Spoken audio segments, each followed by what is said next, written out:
Hey, Ryan, why don't you pull up Amazon's margins real quick? Well, yeah, I'd have more of a grin on my face than Stephen Hawking on Epstein's Island. I'm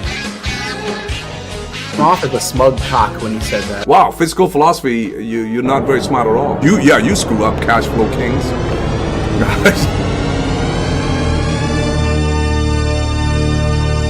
Dissector, you are an idiot. Hello, everybody. It is Saturday, and it's Saturday at 8 p.m. Eastern. At Saturday at 8 p.m. Eastern, you could be doing a wide range and variety of activities. It's true. Some of these activities could be good. Some of them could be pretty bad.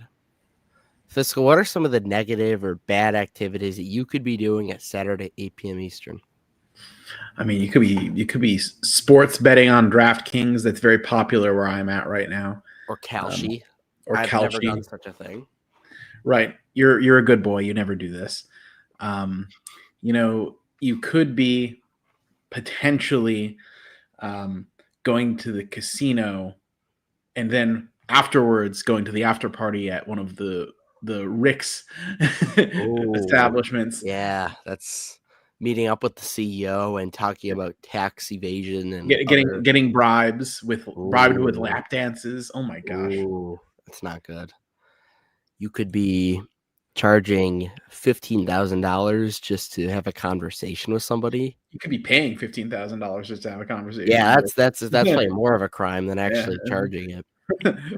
That's financial manslaughter. Somebody called the police. This guy just killed that. If there's some arson, he just burned that money. You know. Mm-hmm. How many? You could buy 7,500 channel memberships. That's a better use of that money. I mean, I know I'm biased, but personally, I think that would be. I mean, because you would be spreading the joy of CFK to so many people. I think that's a much better cause than giving a bunch of money to some guy that supposedly has so much money that he shouldn't need to have a coaching thing that he charges for. So it's really weird how all these really, really successful people that supposedly made all of their money on the stock market and have millions and millions of dollars still sell coaching for some reason. Yeah. Why do you need to do that? You'd also assume with some of that money there'd be a hairline transplant involved in there. Listen, how old is he? I would have to guess like 30s. I'd have to guess. I could do some fact checking right now. I don't know. Here. Anybody know this guy's age? Because I just want to point out, like, this hairline's still undefeated. And I'm almost 38. Okay, it appears that he was born. Appears 36. There's no way. What year was he born? 1989? I'm seeing. I don't think it's. There's a lot of Antonio Linares. He's not relevant enough for people to know his age. He never says his age on Twitter. Nope. Even Dividend dude will at least drop the good old age bomb of I'm 19. I gotcha. And man. Well, if he's younger than I am, shame on him for looking like he's about 45. Oh, it's ludicrous. To be fair, I've met dudes that looked older than him who were in their 20s. So some people did not hit the genetic lottery when it comes to their aging, I guess. 32 to 34, that's what our sources confirm. Okay. All right. Well, you look real bad for your age, Antonio Linares. not to shame you, but as everybody likes to point out, I'm basically 40 and I look way younger than you, bro. Yes, the power of injections.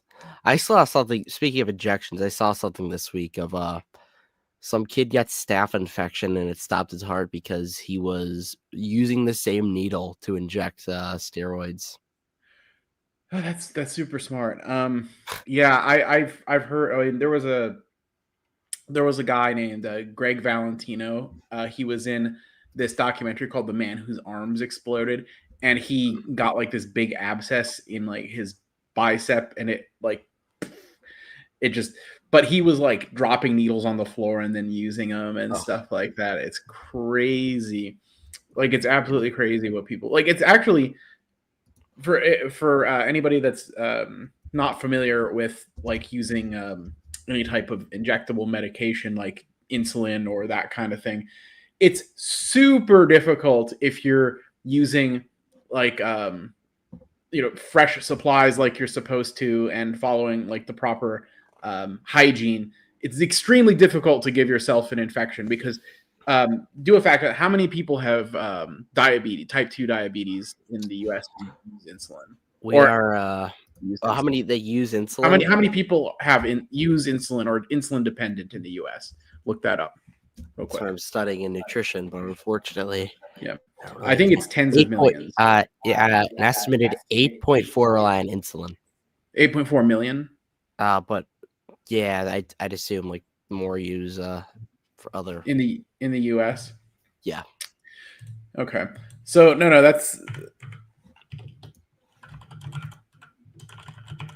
bullish or bearish Google. They gave me the info. Yeah. Interesting. It's a lot. 11%. So it's 11% of diabetics. Okay. Because all right. So that makes sense because so that means there's like 90 million people with diabetes in the US. That's fucking wild, bro. But yeah, 11%, what's the majority of it? Type 2, right? Yeah, and type 2.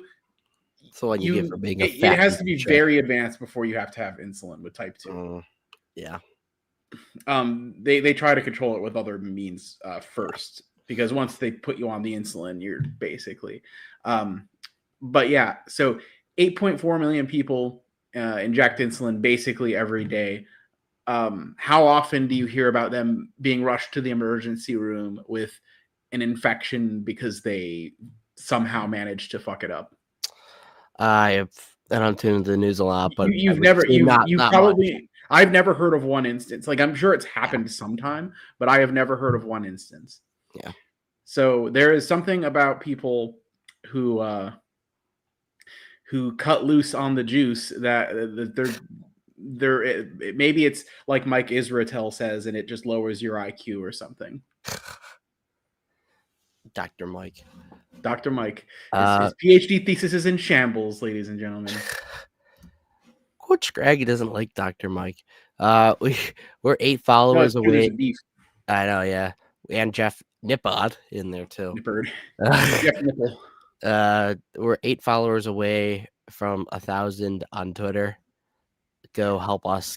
Once we get monetized on there, the grift will fully begin. We'll start posting screenshots by the minute. It will be something that you don't want to miss. Surely we will be providing a lot of value. Yep. A lot of value. Yeah, tremendous value. Go follow our Twitter. It's like half of it's shit posting, half of it's good propaganda spreading. More value than all the Snap benefits you can get your hands on, ladies and gentlemen. It's true. Very true. Let's get into the topic of the title for the people that are antsy for us to talk about it. Fiscal, how much would you ever charge one of our fine viewers that are tuning in right now that maybe even don't pay the $2 a month to channel memberships to have a simple one-on-one conversation? How long is the duration? Let's give it an hour. An hour? I'd probably this might seem absurd to people, but I'd probably go 100 an hour for something like that. Wow, I was trying to get you to lead on to say we're gonna do it for free because we have before pretty much with some of these. I mean, I guess I thought the premise was that this is like an ongoing thing that we offer, and we're basically on an ongoing basis selling our time for an hourly rate. Yeah. And that's mainly because salary. at that point, if it's a regular thing.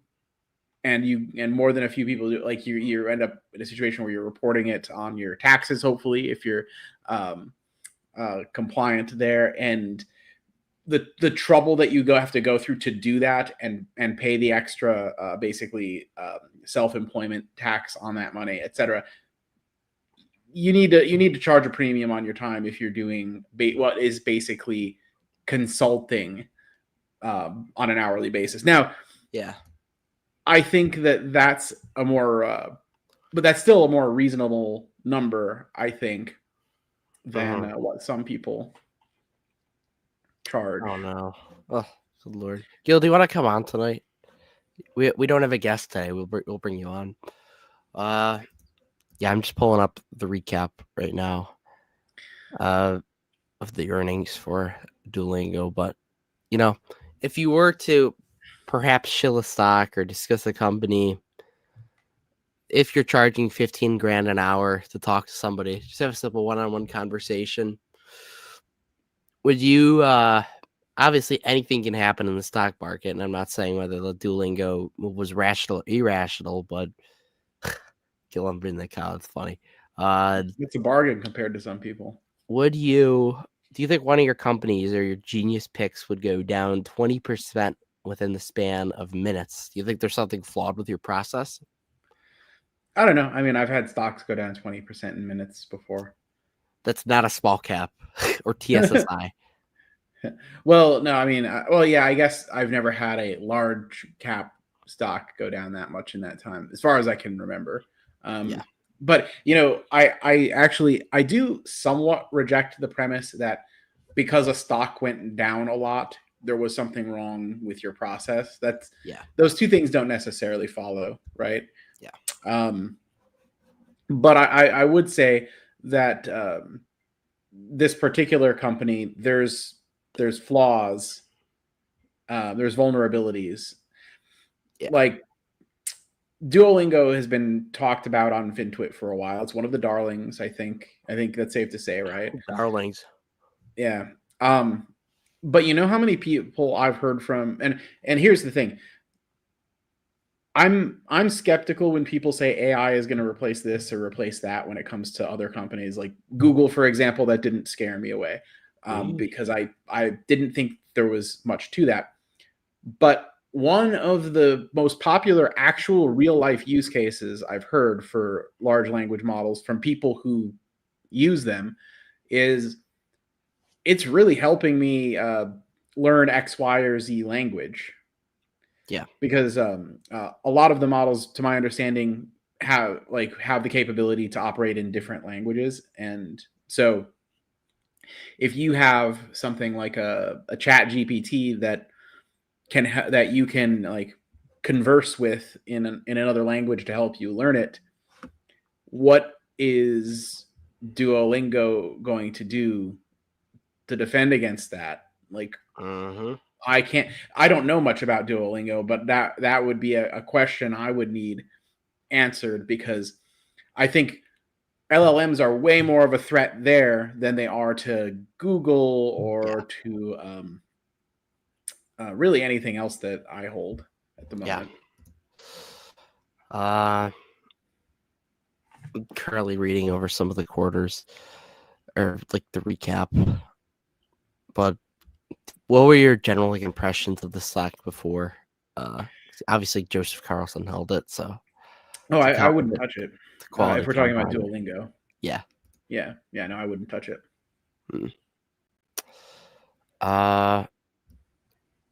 Revenues grew 41%. I'm looking at the valuation right now. I'm pulling it also up on Fiscal.ai, the best investment tracking software. Yeah, my suspicion is they have zero moat, and like they have an existential threat right at their gates, basically. That's my view. I don't care if they grew revenue 800%, like that's in the past. Yeah. Market cap's actually it went down a lot, so it went down by about a quarter, so it is smaller than I thought. All right, here we go. And this is why we love Fiscal.ai, the best investment tracking software. What are we? Okay, I'm just reading the comments right now. Revenue. It sounds like a Starbucks earnings report. The revenue figures, but sentiment was bearish due to concerns over user growth and future guidance not exceeding expectations. Company's performance laxity with the bank. Okay, that's not what I needed. Yeah. My I suppose without, because I've never even looked at the financials. I kind of just assumed it was dead money walking. It was just a matter of when from the jump, basically. Yeah. Yeah, I think the LLM threat is definitely real. There's also more on the topic of Antonio. We could keep talking about Duolingo if we really want. I know none of us were not really interested. I mean, really, if I had really been on the money with it and like actually looking at it, I might have even thought of it as a potential candidate to like buy puts and like gamble that it crashes, just because of the fact. But on there, you have to be right on the timing, and I don't know about the timing on something like this because it's a Twitter darling. The pumpers will pump. I fear the regards. Yeah. Pumpers will pump. This is a very interesting tweet by a good account, Steve Two Bacon. This is pretty interesting, and if you're not confident that people on Twitter are having an impact on like retail are having an impact on prices and some of these valuations, it's just an interesting tweet. This is the HIM CEO. This was back in about like 3 weeks ago. Antonio tweets, "The HIM squeeze is here." The CEO reposts it with the eyes emoji and nice exit liquidity. That's all I have to say. Yeah, I have reservations about CEOs directly trying to just pump the share price. Roger Grover would never. Nope, never. He's a fundamentals pumper. He says exactly. Whoa. Exactly. The CEOs should probably stick more to talking about the business and what they're doing to make that better, more so than I think the share prices should do this and that. That should not be a part of the conversation. I don't think. I think that's the wrong message. But like Dara from Uber, who actually like provides some insightful tweets and stuff. Yeah. Yeah, but this is it's very interesting. A lot of the yesterday I did not get killed at all. I thought I would be. And I mean, it wasn't a horrible week. It wasn't good, but it certainly wasn't like horrible. Names like, your classic Twitter retail names got absolutely smoked, which I mean, that's too bad. Like Palantir went down 7% that one day. It's too bad. That guy, that account, I want to see what he's up to soon. I want to look at Short Palantir is the name of the account on Twitter. Short Palantir. Yeah. I wonder if no, I think that's him.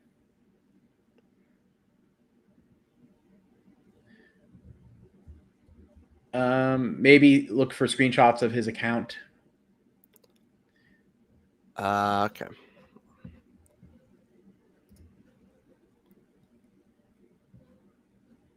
Are those graphs his account? Okay, there. Yeah. Ooh. Is that how recent is that? That was September 8th. Is there anything more? Has he posted anything more recent? Nothing really. No, I the first thing I thought when I saw Palantir drop like that is, I wonder if he still has his puts. Yeah.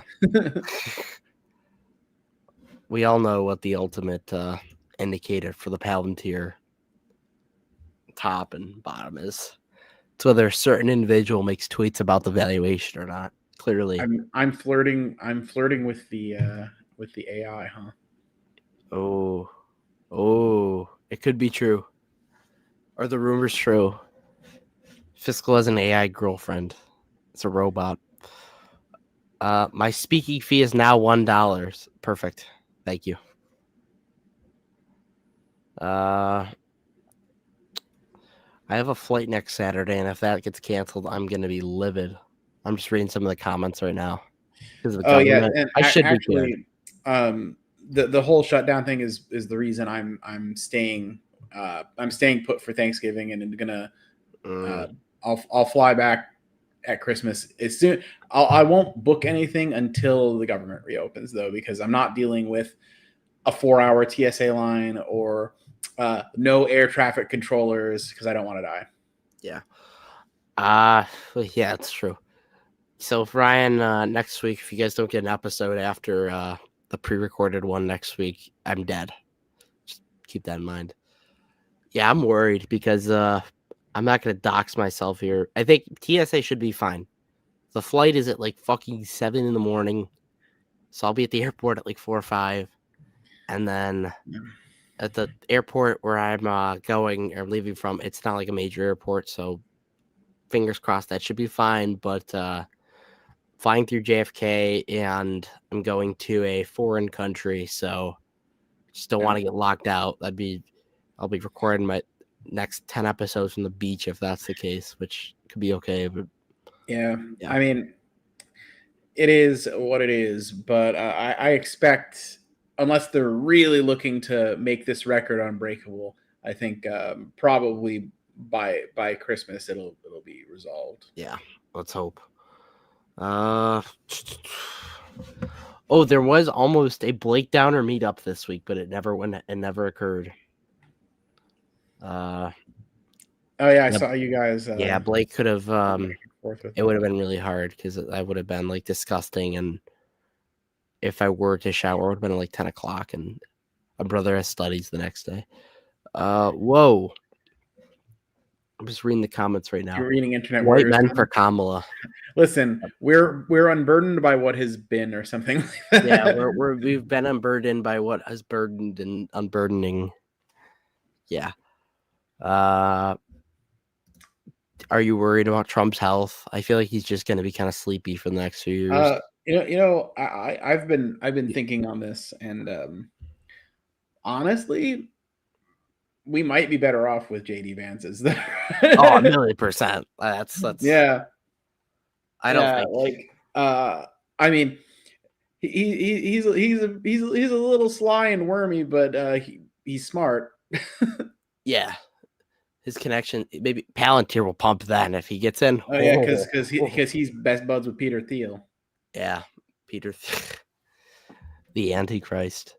Let's start let's impeach that. Yep, we're gonna get him out. Do you think humanity should survive? Long pause. I never said it's a yes or no question. Well, okay. More earnings to discuss. I think right now, a top opportunity that me and you both own, Uber. Yeah. Uber has the immense ability to crash. I shouldn't say crash, but like post up just an absolute great quarter, reaffirms your thesis. Dara's saying all the right things. Mm-hmm. The competition does not look very good right now. Nobody's talked about robo-taxi in a while. I have another tweet that I want to talk about. You just think, yeah, this might be the one. Without looking at the price, it's like, yeah, this sucks. I don't think I'm going to be getting Uber at 90 or 80 in a while. It just drops an absolute dookie stock price. I think it went down I think everything went down, but it was down, 6%? Yeah, I mean, crazy dookie compared to Duolingo. Yeah. I don't know, man. I feel I lose zero sleep over. I have a lot of Uber, and I lose zero sleep. I have a lot of Grab, lose zero sleep over it. These are excellent, very well run companies, and yeah, like I barely watch the price on them because they're goated. They're good. You got all of your position built in at like the 60s, right? For Uber, no. The initial tranche, yes, but there's more stock that I would say blended average is probably in the high 60s at this point. Yeah, because some more stock was bought, but there's multiple accounts too, so I'm doing head math there. And I'm not a CPA like Strongman, so my math skills might not be as good. Yeah. Oh yeah, we could grab retraced to like the mid 550s, 560s. Which, anybody that was, on the sidelines with it, things are looking pretty interesting from my perspective. Not to get too far off topic, but like since Uber owns some Grab, I think it's relevant here. Yeah. So when they were talking about the modeling they are doing in their digital banking for like their flexi loans and things like that, they referred to themselves twice in the earnings call as a data science company, which leads me to think like, are they thinking about maybe selling that or licensing the modeling to others? Maybe are they the Southeast Asia FICO now, in addition to being an Uber / SoFi? Mm-hmm. That would be pretty interesting. Yeah, it would be. I don't know. It hasn't been like, I wouldn't say it's unattractive, but like, I feel like when everything else is going down, where Amazon was at like what 210. I also don't have an insane amount of cash right now. I'm sitting at like what 5.5%. So like, I will add, but it's just, I think Uber right now, I like that a little. I like Uber right now. I'm very patient. Yeah. Uber is, I would argue that Uber is undervalued. Yeah, it could still be undervalued. Yeah. I mean, honestly, my thought at 60 was, to me, this looks like an easy double if they keep performing like financially, like each quarter the way that they have been. Yeah, Arya just also made a really good piece of he made a very good like 40-minute Uber deep dive where he also went over the earnings call, which we are meaning to do sometime, probably the next week. CEO just basically said, it just goes over like all the advantages of the business. I was walking through a friend of mine. He was interested in investing in Uber, and he's more of like a casual investor. Yeah. And his biggest worry was like the autonomous vehicles. I'm like, just don't even worry. It's one, I think they're really poised to do well with it. I don't think it's going to be something that hurts them. If robotaxi is seriously the only threat, I think you'll be fine. It's been the only threat since 2010, it appears. All these people, or all these autonomous vehicles, I feel like they're going to have to list on Uber at some point to get to.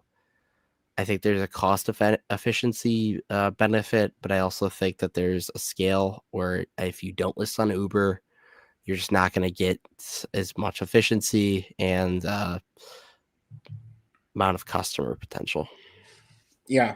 And it's interesting because I heard that Waymo, there's one city where they partnered with Lyft. So it seems like Waymo is kind of hedging their bets. They're taking on different partners in different, they're probably maybe they're A/B testing to see which one works out better for them and that kind of thing.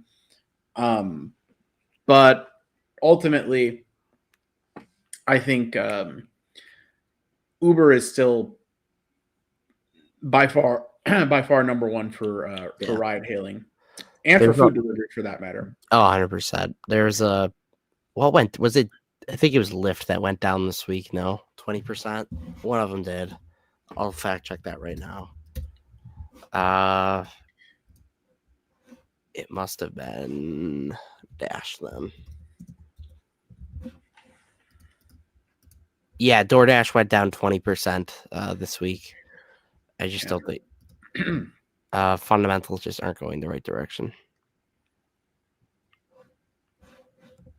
I'm just kind of reading through this recap right now. And just how big Uber is compared to DoorDash and Lyft. Like, competition is not. So I don't think something you have to worry about. Is this This? Yeah, that's probably directed at me. Yeah. So I'll give the vibe check on this. At the moment, what it seems like is rates seem to be creeping up due to lack of supply of trucks and trailers.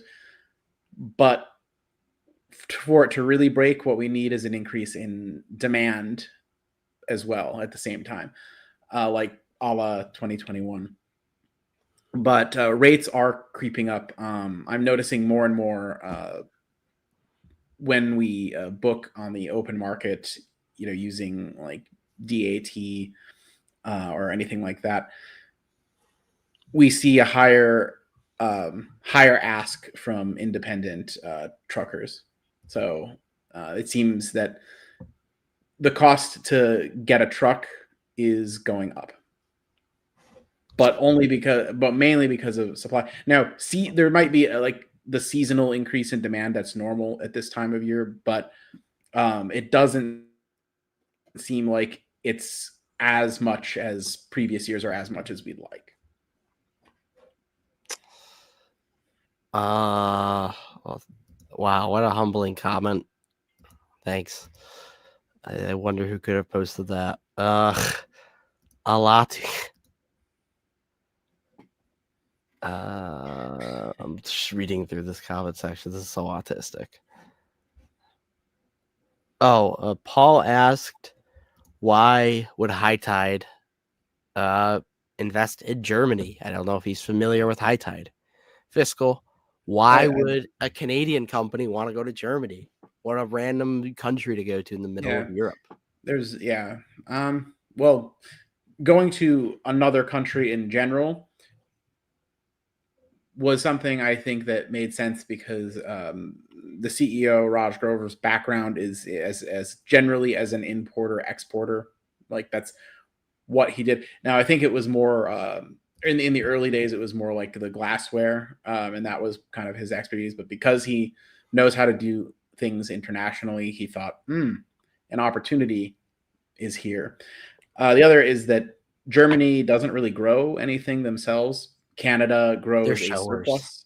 They're not growers. Yeah, Canada grows a surplus, and with the fact that they have existing relationships with growers in Canada, and that Germany has a supply and demand imbalance, it's natural to then be the person to fill that gap in the market and marry the two things together. Ergo Remexian. I think that's probably the broad strokes. Blake could probably give a 30-minute dissertation on all the details that I missed, but I think that covers the broad strokes. Also, we interviewed the CEO, and I'm joking. Go watch that if you haven't already. Yeah, we could just have him back on, and you can ask him yourself if you want. Yeah. We can do it anytime we pleased.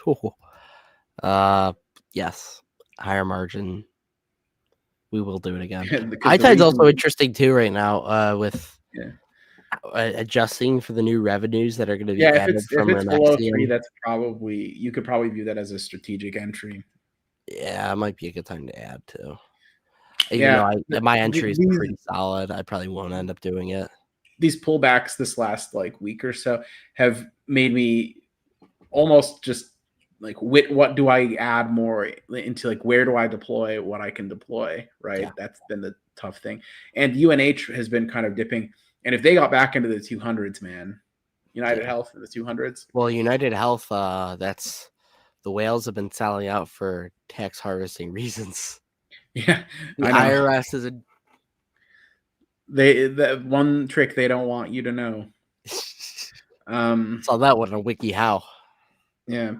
I wonder. The 13Fs came out not too long ago, right? Because I heard Burry was shorting Nvidia and Palantir or something. Oh my God, we have to discuss this. I completely forgot about this. So Palantir reported earlier this week.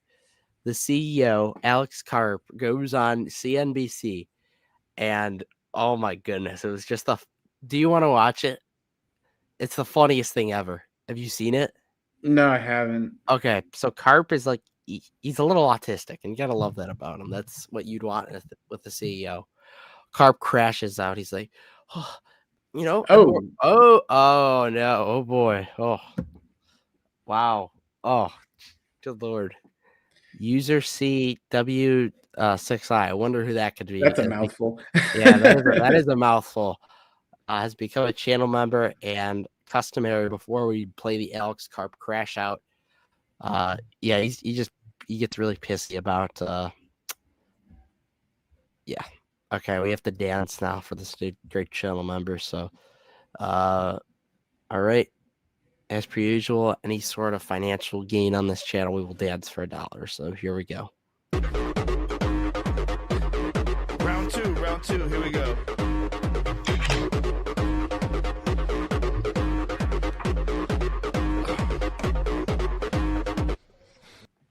Do me a favor. Thank you very much to user CW6W5. I don't care. W6I. Thank you very much. I'm reading a lot of comments right now from people who aren't channel members, and that makes me very sad. Yeah, this is a comment section if I've ever seen one. Good Lord. Gil, you're also welcome to come on. We did invite you. No, his speaking fee, remember. Oh yeah, his speaking fee. We can't cover that. That $2 in profit. We just not even $1.66 in profit. Yeah, 500 more memberships this episode, and we'll have Gil on. Yeah, is Dash having any issues that Uber is not? I could take a quick look. I really didn't look too deep into the DoorDash earnings, but Uber looked pretty sound. Another thing with Uber that I forgot to mention was there's a lot. Oh yes, this was what I was going to get to. So basically, the CEO Dara said that their competitors. He didn't say who, but it was pretty evident who they meant. Like that, he said that they have to force their way into like markets like Europe and specifically Germany to grow, where Uber does it more like organically. So he said that in the earnings, and it's also some posts Twitter. I'm just I can't talk seriously in this comment section. It's so silly. Oh, but you want to show the carp crash out? Say what? Carp crash out. Oh yeah, carp crash out. I'm pulling it up right now. Very funny though. Is the autism came out.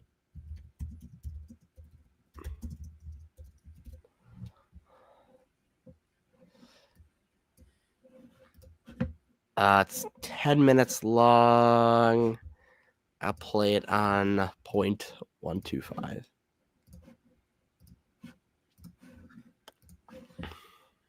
Third quarter results above expectations in a big way. The company issued better than expected fourth quarter guidance. Shares down in the pre-market this morning. We'll talk about that as well. But joining us right now is somebody we've been talking about, frankly, all morning. Alex Karp is with us, Palantir CEO. Alex, it is so good to see you this morning. We had your biographer on the broadcast before, and we're speaking about you now in third person, but now we're doing it in first person. The earnings were a blowout, I think, across the board. We can talk about maybe why the stock market reacting the way it is. But, I was listening to the call yesterday, and I wanted to, just for those who didn't get an opportunity to hear it, I think you made some fascinating points about why you think this company and maybe even yourself are so misunderstood. Well, there are lots of easy ways to misunderstand me. I misunderstand myself, and it's not like the super conventional playbook thing. Look, we're an anti-playbook company. If you want to do the personal version, I'm like this dyslexic, formerly and I believe currently still left of center, who actually sticks up for progressive values, which triggers TDS. Here we go. Because I think the Democrats aren't no longer progressive, and then the company is built in a truly sui generis, unique way, which would only be possible in America, and actually explodes every assumption of how an expert would build a software business. The more you actually know about building software, the more odd, unique, and inexplicable our rise in success, and I would say domination on the enterprise software battlefield looks and is. And then I would say one of my main issues is Palantir, because we called a lot of things that are kind of establishment views that often are viewed as kind of being super woke into question in every single assumption of Palantir. The people who piled in to Palantir were people investing their own money, often people who are not in the investor class, non-experts, and even till today, the experts sit on the sideline and say, "Hey, this can't be true." While the average American who invested in Palantir, and for the first time, maybe arguably since World War II, average Americans got venture returns investing in Palantir. So you had this massive divide between the average person who evaluated themselves and the expert class that still was working on assumptions that have historically not been true, that obviously, if you look at the earnings, if you actually look at, we grew the company, I'll go through if you want to go through the numbers, but extraordinary results. Yep. And then the expert classes weak need. And Fiscal, they're growing the company, but do you know how much their revenues are compared to what it's valued at?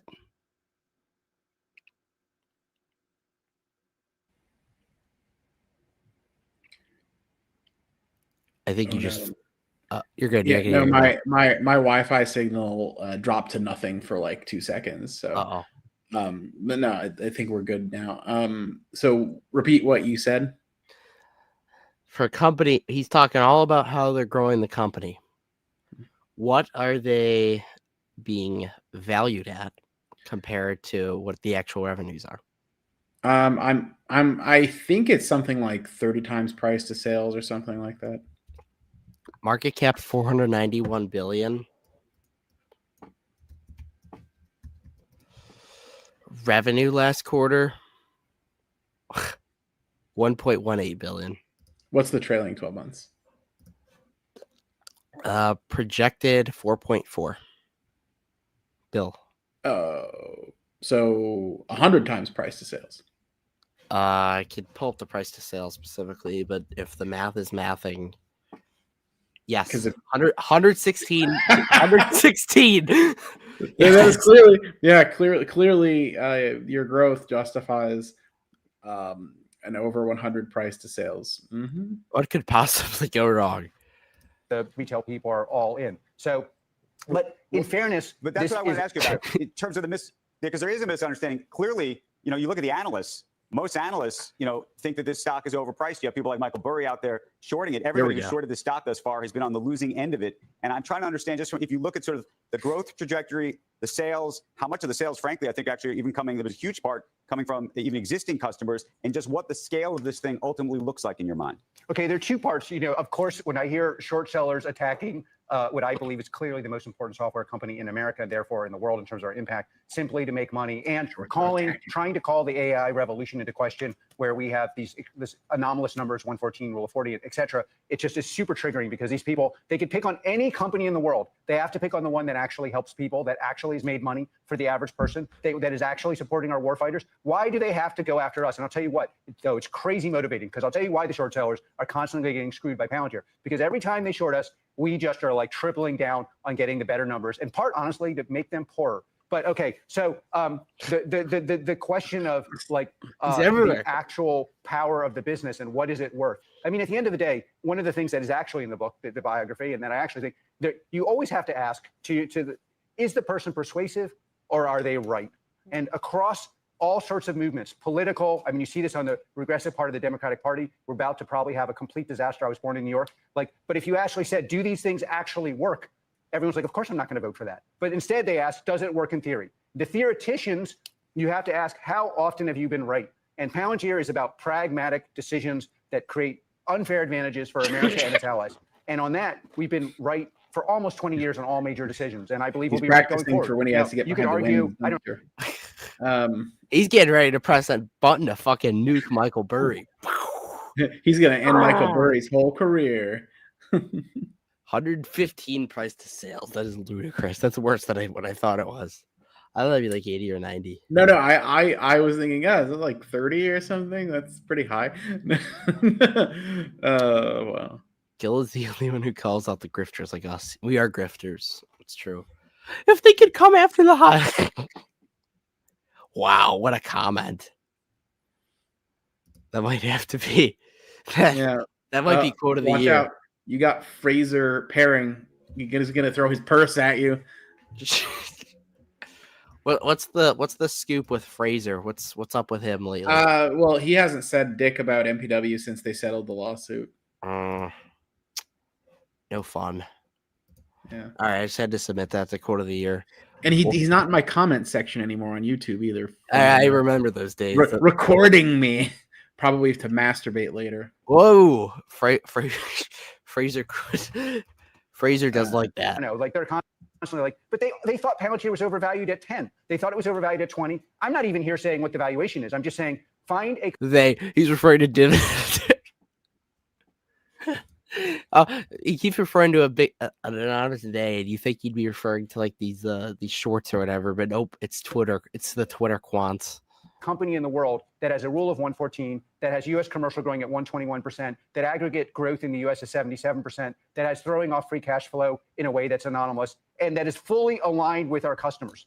And you figure out the value, but they're in the business of being skeptical and being wrong, and we're in the business of giving an unfair advantage to American workers, American warfighters, and our investors. Being short is a very difficult place to be because you can lose everything, right? You can drive these people into the ground. Thank God. Michael Burry put a really big bet on it. It's almost $1 billion. It's $912 million. That's a big step for him to put into that. When you say you redouble your efforts, what do you do? What do you go back in? Well, first of all, it's like he's actually putting a short on AI. So the way I read it was us and NVIDIA, and it's like the biggest position is you, though. Yeah, I'm just throwing the great. shorts. Okay. So and then by the way, with the shorts, it's very complex. It's not even clear that honestly, I think what is going on here is market manipulation. We delivered the best results anyone's ever seen. It's not even clear. Michael Burry is manipulating the market. People, they claim to be ethical, but like they're actually shorting one of the great businesses of the world. And I'm not against shorting as a matter of theory, but I'm just saying pick something that is not doing a noble task, and it's us against them, and that's a good position for us. I mean, look, when you're printing a rule of 114, again, people who aren't technical, I think roughly an incredible score, an Olympic grade score on Rule of 14 is like 50. I mean, that's roughly like if you're between 50 and 7, you're an Olympic athlete, a unique implement athlete. This is like Michael Phelps like score, like Michael Jordan. Like there are no scores like this. There and 121 growth off of almost a 1.5 run rate in U.S. commercial, and the 77% growth in the U.S. and an aggregate off of an aggregate base of $4.5 billion. By the way, I predicted we'd get here. So, it's like if you want to short that, be my guest. You go ahead. We're just going to go do our thing. I mean, look, sales. That's not even earnings. It's sales, bro. I know. Like, fuck. I want to see. I mean, all the best if you're in Palantir. I hope. Hugo.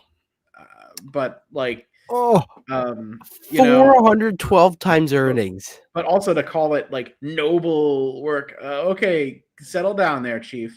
Like, I'm pretty sure you guys do mass surveillance on people. I don't think that's particularly noble. Yeah, let's seem reasonable. I know, like it's. I go back to those Rogan episodes with Elon, and it's like, he seems pretty chill compared to this freak. Yeah. There's a tale of two cities in our society. We need experts versus retail. And you see it like, I don't know why these newspapers are helping Mandani win. I don't know why we can't have honest discussions about our future. I don't know why we have to allow fentanyl attack. But it's almost always sympathy for the expert that doesn't need it, the short seller that has some ridiculous reason for doing something against. I mean, most of GDP growth in this country is because of AI. The real question is, how do we grow that and expose workers? What is the worker available GDP? That's the question for our society. Instead of aligning on that, we've got these completely. And again, if the numbers weren't there, great, be my guest. But then the numbers are there. So then you're not. It's not even clear he's actually shorting us. It's probably just, how do I get my position now and not look like a fool? I don't know, but I do think this behavior is egregious, and I'm going to be dancing around when it proves it's proven wrong. Is NVIDIA about to shock the world with a strange device? Okay. As crazy as Oh, we should look into this guy. I feel like he's a grifter. What? He looks like Bernie Sanders swallowed Charlie Munger. Like that guy was. I feel like that guy was AI generated. Alex, we've heard a lot of talk from the likes of a Michael Burry, but more broadly about whether we're in an AI bubble, whether the economics make sense. Clearly, in the context of Palantir, they do make sense insofar as you're printing money over there. Not everybody in the AI space is printing money in the same way, and they're spending an enormous amount on chips, data centers, and the like. How do you see the broader space right now in terms of just how things are developing? There are two subtle issues in AI. What is the addressable market, and what is the addressable market for things that work? Meaning you make more money and the quality of money is higher. So top line and bottom line grow. Palantir, we're in the business of a part of the addressable market where it works and it can be quantifiable, either commercially or on the battlefield. So clearly, and over time, you're going to have Pareto optimality, meaning that every part of the stack is going to have to create more value than they charge. That's just obvious. And if that doesn't happen, it will be a bubble. And, I'm sorry, short sellers can't tell the difference between products that work and products that don't, but these numbers should show you that there's a part of the market that, to quote you, is printing cash. And it looks like that part of the market is the part we own. There's a separate question, by the way, which I think is equally relevant. What part of the GDP growth is available for workers? What we call worker available GDP. I'm just saying, I would love for somebody to find where they record these and go in the background when they find out when somebody's going on and just mood it. Appear in the window dressed as a clown or something. I know, or I don't know. They ever maybe have Meet Kevin do that. I hear he likes to go places aggressive. And he's rung the bell and stuff. You know, he probably knows where this is. We could have come Eric. Maybe he could show everybody his pee-pee. One of the unique things about Palantir is whether it's on the battlefield, like the people writing the scripts for these very complicated operations, or building batteries, or doing things on the factory. He said the battlefield like he said the same line like 5 times. Floor are being enhanced by our product. And those two questions are going to define arguably the future of what happens in this country. Does GDP grow because of AI, which only can happen if there's Pareto optimality, or in what the way we see it, the customer pays less than the value they create, which is abnormal, not exactly equal Pareto optimality. And that it's unknown, honestly. You have this massive growth, but currently, as far as I can tell, the two companies he's shorting are the ones making all the money, which is super weird. Like the idea that chips and ontology is what you want to short is batshit crazy. Our autistic king, Alex Karp. Yeah, he's just. It's like the first time I've really listened to an Alex Karp interview, and wow, I choose to do better things with my time. Oh, all right. The update on MPW, they're doing buybacks. Oh. So is Jackson Financial. Yeah. Just saying. We want to go to a really interesting episode. We'll list the Jackson Financial earnings call. Oh, nothing's more exciting than listening to people talk about annuities for a good 2 hours. No, you know what's more exciting than that? Hearing Rosa go on about all of the EBITDA coverage ratios in their operators. The MPW days. Good old Rosa. What are your gains in MPW now?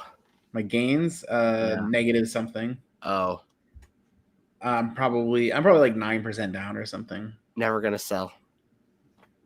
I mean, I'm a little stubborn for that, and plus I do think that it's undervalued and blah blah blah. I mean, at the end, I don't think I'm gonna make what I originally thought I would, and I will have been wrong to a certain degree on that, but it is what it is. Dividend dude emerges.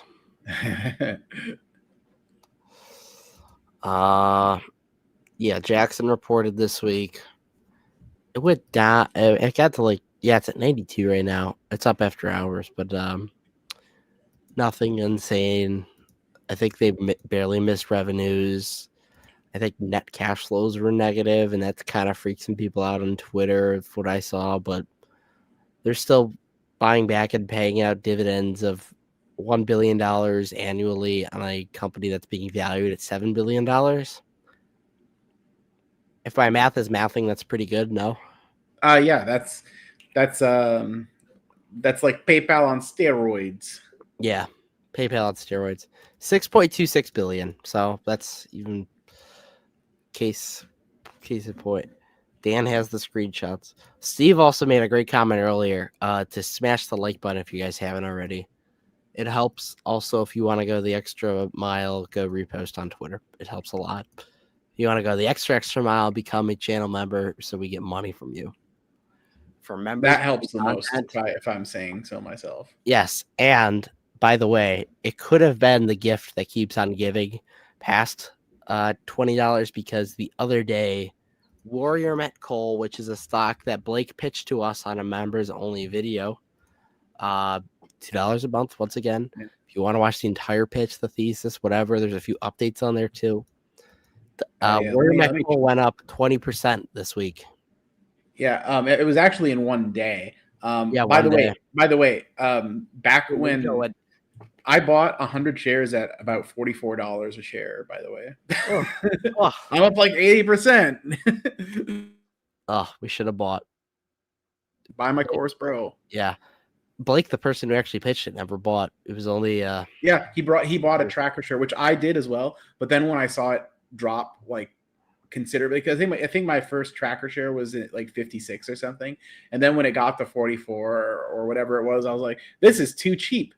And I loaded up. I didn't load the boat, but I was like, I want to get a nice chunk in here so that when it recovers that I actually get something for it. Yeah. And it's pretty nice. I mean, Granted, I wish it was 1,000 shares and not 100, but yeah, not everybody's a millionaire nobody's here. perfect. So Yeah, nobody's perfect. Not everybody's like Michael Burry and could short. That was a funny interview. What other companies we not discussed yet that we'd like to? I'm reading these comments right now. Yeah, give the people what they want. Alan Carlson is my witness. Famous last words. Alan Carlson is my witness. Oh, it's great. We could talk about PayPal. PayPal. We got to do the round table sometime early December, end of November. Whet the appetite for that. But I have shares, I have calls, I have sold puts. Like I'm long PayPal. In 3 ways, I am long PayPal. Super long. I like that. It's still at $66. It's never gonna recover. That's what consolidation mode looks like. Yeah. 4 years of consolidation. Oh, woof. But I feel pretty comfortable that's going to go well in the long run. Yeah. That and Jackson. I mean, I've got some chunks of shares in Jackson, so that's good too. Yeah, I think Jackson, if it gets below 90, I think I'll kind of have to be forced to add a little more, even though it's like one of my biggest holdings. Yeah. At the moment, like I could definitely see myself. I could see myself picking up more Jackson, really below 100. I still like it. Yeah. Of course, even TSSI Fabio got out because he's a grifter. Yeah, his left nut was telling him something, and he isn't giving us. He's not warning us. No, disgusting. I am also still in Dave, which I am in the green on that one. So yeah, that's been doing good. Yeah, I'm only up 14% total, but I think Dave can break out and go a lot higher. Yeah, TSSI too. I was debating adding on TSSI the day it was down 10%, but yeah, I think I settled for Uber. So I bought like 5 gamble calls at the 25 strike for December for TSSI. So if it has like a huge earnings run up, those will print. But they were pretty cheap, so I just Yeah. I still want to. It's not every day you get a chance to 10x on something, Yeah. TSSI CEO, that'd be a great interview. But they'll try to sell us on some fire suppressed chemicals or something instead. Yeah, they tried getting us. They tried getting us on the shitty pulp and dump. Yes, MPW buybacks. They have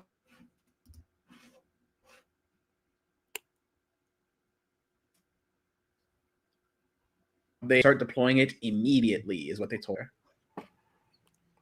You cut out for like half of that, but okay.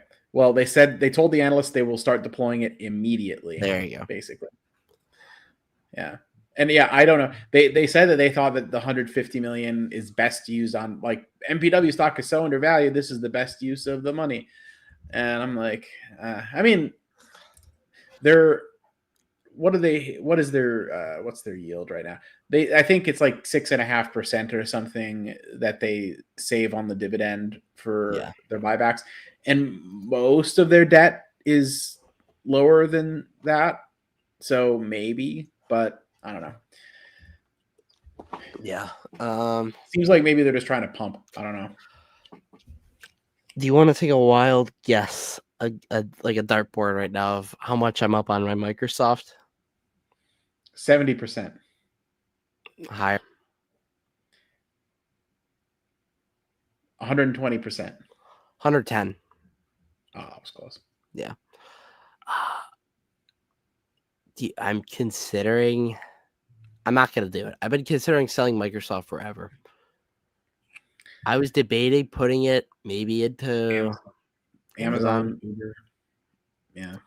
Yeah. I mean, I just feel like I know it's a good company, but like. Remember, at one point I was advising that you get rid of it and put it into Google. Oh man. Or you could have doubled it again, you know? There's if you had done it at the bottom. Yeah.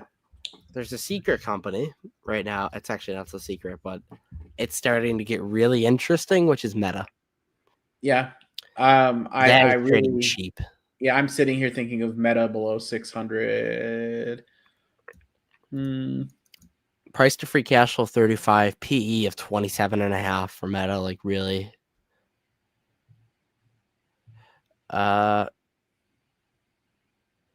Whoa, what do we have here? All right, so first of all, I don't own any residential REITs. The only REIT I have owns hospitals. So yeah, just to put that out there. Yeah, get bent. I'm just not sure. I don't know the connection between REITs and one bedroom. Well, I got maybe apartment REITs like MAA. Maybe that's what he's more upset about. But Womp womp. Elf. Oh man. That guy blocked us. I think that guy blocked us. I can't see his comment on YouTube. I can only see it in. I know. Oh, was Elf the one that Jeremy was big into, or am I thinking of something? I think so. What do we got here? How are you? Oh, we got a lot more people coming in. REITs are commercial and residential inclusive. I just said MAA owns apartments. Like I'm aware that, but I don't personally own anything that. I don't. Yes. Like I don't think I own any. I'm not particularly interested in residential REITs. Womp womp. This is a recurring viewer. We are doing very good. We just got accused of we're terrible moral investors. You sold Evolution after earnings. If anything, if you liked that stock at 75 or 80, you should love it now and consider doubling. Yeah, there's we just did a roundtable 2 weeks ago on it, which I think is pretty good. We had like 5 investors, including ourselves, on. We talked about it. Stock was pretty much trading at the same price. I like it because it doesn't really trade in correlation with like US stocks. I think if this whole we start getting like really volatile again, I think it could be a pretty nice holding to have. Sick of the ring fencing excuse. Is that Asia?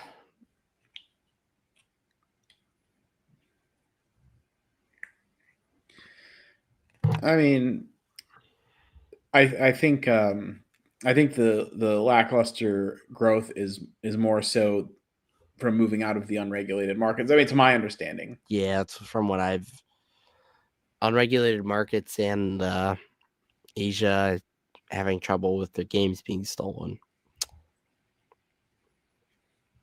Yeah, there's the black market stuff is an issue too. Yeah, for sure.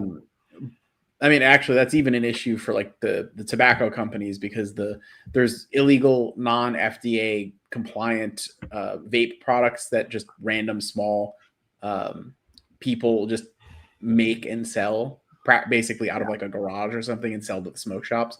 Mm-hmm. And there's hundreds and hundreds of those kind of operations, and it cuts into the sales of like the vapes that are owned by like Altria, BTI, and Philip Morris. Yeah. And anything that's a vice, the kind of gray and black market knockoff bootleg type operations are always going to be kind of an issue. But at the same time, I think Evolution with if you think about just basically no growth and just like the rate that they can return capital to shareholders, the dividend and buyback, and the cheap price, it's probably still pretty good. They have like been buying back shares too. I think.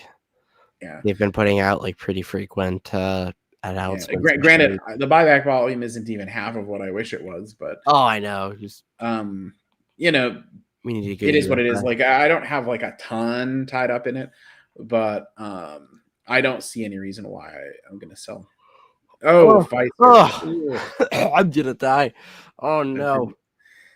Oh man. R.I.P. It could be Careful. Pfizer instead of SHG. So India, if you want something it's a buyback play where the business is actually starting to push numbers in the right direction as far as reaccelerating revenue growth and stuff, PayPal is a good one to look at, to be honest with you. Because the only thing that Fiserv and Evolution have in common is, to my understanding, the buyback story. But PayPal is a buyback story where you can get actual like fundamental improvement underneath it. And really, it's cheap. It's cheap. Oh, you already have it. Okay. Yeah. Fair enough. I'm uneasy about Fiserv. That's just me. Like I understand. My understanding is they've got like a pretty good amount of debt, and the growth is has not been good. Yeah. Roblox. Oh man. Oh, this guy won't stop with Roblox. He loves Roblox. Yeah. I guess know. I feel like you go on that site to get. I feel weird because I've seen different things exposing how much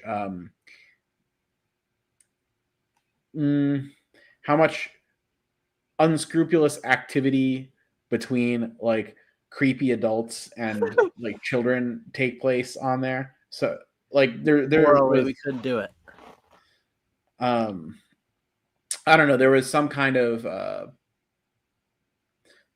thing about, I don't know if it was like a documentary or something else that came out, news story or something, but I guess there were people making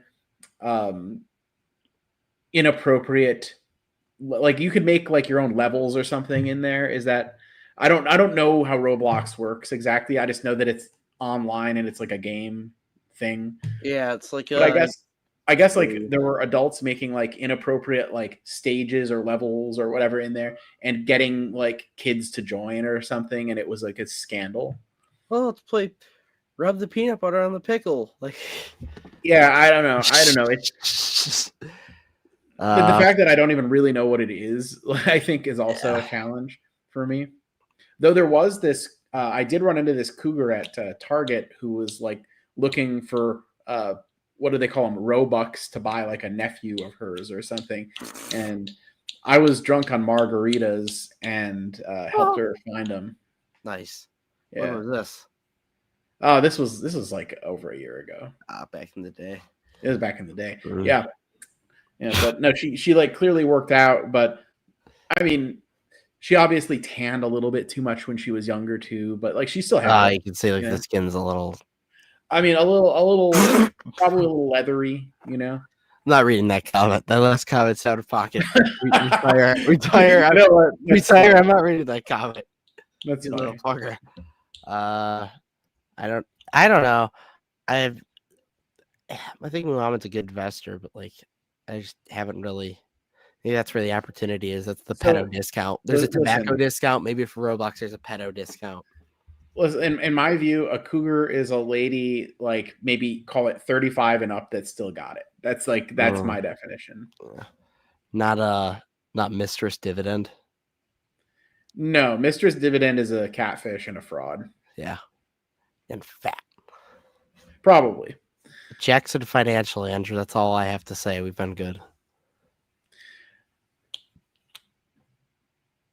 I said 35 and up, man. Like, I mean, does everybody want to debate what the definition of a cougar is now in the comments? Yeah, you gotta come on and discuss this. This is just unfortunate. 45 plus, man. I'm not going anywhere near that.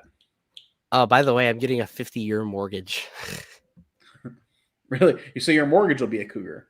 Yes. By Gil's definition. Yeah, because it'll be over 45. That's what I did there. 30 to 40. Well, thank you. I appreciate that. I'm still young for 2 more years, guys. There you go. Did Paul say something about BTI? That's not cheap. Actually, it's looking good. I don't know. mean, I have you get the same yield with Evolution. I mean, I have a lot of BTI already. Like I think I've got enough there and my cost basis is so mint. Like I don't want to give that up. Yeah. Nicotine is growing. It's growing and showing. I love it. I don't know. I'd absolutely wouldn't oppose re-entering like heavier into tobacco, like when they eventually, I don't know, gets cheap again. But it's a joke. But it's 50 years. It means the payments. Actually, I have math isn't. I have a problem with the people that actually they post it and they're like, lifetime interest paid on a 30-year, 400,000, lifetime interest on a 50-year, 700,000 or whatever. It's like, yeah, it's gonna be like proportionally more, about 2/3 more, because it's extended over that amount more time. Like, duh. Like they act like it's some revelation that the lifetime interest. That's not really the way to think about mortgages, really, in my view. When it comes to mortgages, one, you have a fixed, hopefully low, but at least a fixed monthly payment that does not, like rent, get subjected to annual increases. Now, yes, your insurance and your taxes could go up, or your condo fee could go up. Like mine went up $20 last year, but like that's not the same as what would happen with rent raises in most like places where you would actually want to live. Yeah. In most hot markets where you would actually want to live, good cities that are growing, rent increases can be really, really high. And so if you lock in a fixed payment and your wages still go up and you get like your annual cost of living, merit, or inflation raise, whatever your company does, you basically create a spread where your wages go up with inflation, your housing costs, which for most people is their biggest cost, if not, if it's not the biggest, it's in the top 2 or 3, stays flat. Ergo, you gain progress financially versus the rate of inflation. Yeah. That's the real value of a mortgage. And having a longer mortgage reduces what that fixed monthly cost is. Ergo, right? And I mean, this is why do people not go for the 15-year then? Because you pay less interest on the 15-year than you do on the 30-year. So obviously that's better, right? Then they're making the same comparison with the 30-year and the 50-year. My concern actually with the 50-year at this point would just be that prices would just go higher to compensate for the lower payment, because it is what people end up looking at. And that would be the only thing that I think might be, because then what happens, like it prices more people out on the down payment side of things, because if the price is higher, you still have to come up with a certain amount for down payment, even if it's only 3 or 5%. Coming up with 5% of like an $800,000 house or something it's a lot for most people. So there might be some consequences there, but I don't per se have a problem with having a longer duration mortgage to have that lower fixed payment, because that's the good thing about having a mortgage. So Blake said we also did get a gifted membership. JJ got gifted a membership of the Duck, and the Duck has also been a member for 13 months. So Fiscal Break in 13 months, it's longer than a lot of relationships. It's longer than a lot of things. Yep. So 13's long. I think everybody agrees. Yeah. So as per you, there you go, JJ. Enjoy. Enjoy all your value. Once again, $2 a month with the Cash Flow Kings. Yep, there you go. Back-to-back gifted. You get this guy's lucky. Dude, JJ, play the lotto with your time, man. I know. And then spend half of it on channel memberships. I know. You get over 10 hours of exclusive content. You have some calls with brilliant investors such as Andrew Marshall and Dividend Dude. The moment that Dividend Dude decided to enter Dave, you get access to that. Episode 32, if you want some more entertainment. The Warrior Met Cole pitch. You got a lot on there. Oxley Cannabis. Cannabis pitch too. Also, Gambling with Seymour. We've done a couple Twitter Spaces that got uploaded there too. By the way, that's what I was referring to with the calls. Those are pretty much episodes too. So like you get a bunch of stuff. I would say it's good value for $2 a month. And we have an Uber earnings call reaction coming on the way, hopefully this week. But with that said, we will dance now for Seymour. They're all negative, Gil.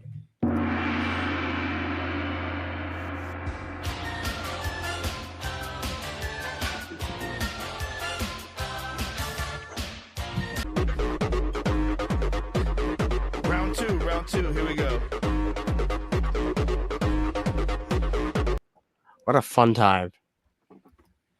By the way, we have like under a year until the Cash Flow Kings trip can happen in the United States. Exciting times. Yes. I can go to Club 11 in Miami. Yeah. I can stay at Fabio's house. I could sleep on his floor. Yeah. I don't know. I'll take the loft or whatever. I imagine he has a loft. Yeah. We could or I could stay in the maybe actually I could sleep in Fabio's bed and we can make the gay divider with the pillows. So it's not gay.